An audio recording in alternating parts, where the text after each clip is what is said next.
नगिया गांव के सचिन ने युवाओं के सामने आत्मनिर्भर बनने की नई तस्वीर पेश की है। उन्होंने एमएनसी की नौकरी छोड़कर खेती को एक नए नजरिए से देखा। उन्होंने 10 बीघे जमीन में ताइवान से पपीते का बीज मंगाकर बोया। सिंचाई के लिए ड्रिप तकनीक अपनाई। नतीजा, उनके खेत में होने वाला पपीता सामान्य पपीते के मुकाबले दोगुनी कीमत में बिका। वे केवल न खुद कामगार बने बल्कि 20 और किसानों को इससे जोड़ा। अब इलाके में 50 बीघे में पपीते की खेती होने लगी है। आर्थिक मजबूती पाने के साथ ही दूसरे किसानों को भी उन्होंने बेहतरी की राह दिखाई है। गजरौला से करीब 6 किलोमीटर दूर नगिया बहादुरपुर गांव निवासी सचिन कलेर पुत्र मेहर सिंह ने PGDCA की पढ़ाई करने के बाद नोएडा की एक कंपनी में मैनेजर के पद पर नौकरी की। करीब 4 साल पहले उन्होंने नौकरी छोड़ी और अपना ही कुछ काम करने की ठानी। उन्होंने गांव के नजदीक ही अपना धर्मकांटा खोल लिया। इससे सचिन को अपना सपना साकार होता नहीं दिखा तो पिता के साथ खेती के काम में भी हाथ बटाना शुरू किया। धान गेहूं की पारंपरिक खेती में मुनाफा तो दूर, लागत निकालना तक मुश्किल देख वैज्ञानिक तरीके से खेती करने का निर्णय लिया।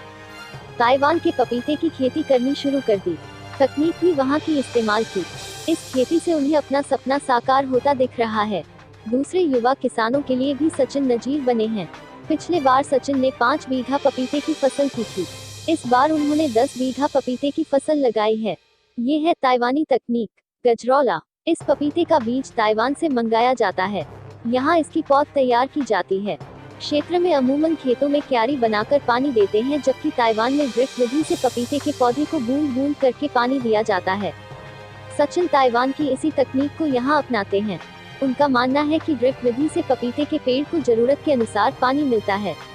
पानी ज्यादा दिए जाने पर फसल नष्ट होने का खतरा रहता है।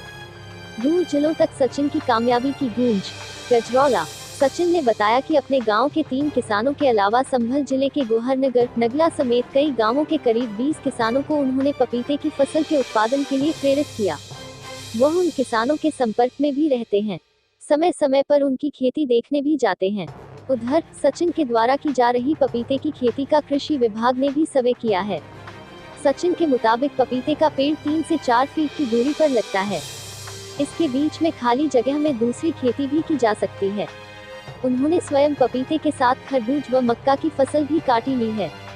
ऐसे मिला आइडिया। गजरौला, सचिन कहते हैं कि रसूलपुर गांव निवासी मेरे रिश्तेदार कपिल कुमार छत्तीसगढ़ में पपीते की खेती करते हैं।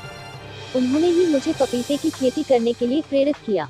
अब मुझे इसमें सफलता मिलती नजर आ रही है। युवाओं को सामान्य तरीके से अलग हटकर खेती करनी चाहिए। इससे उनकी आय जरूर बढ़ेगी।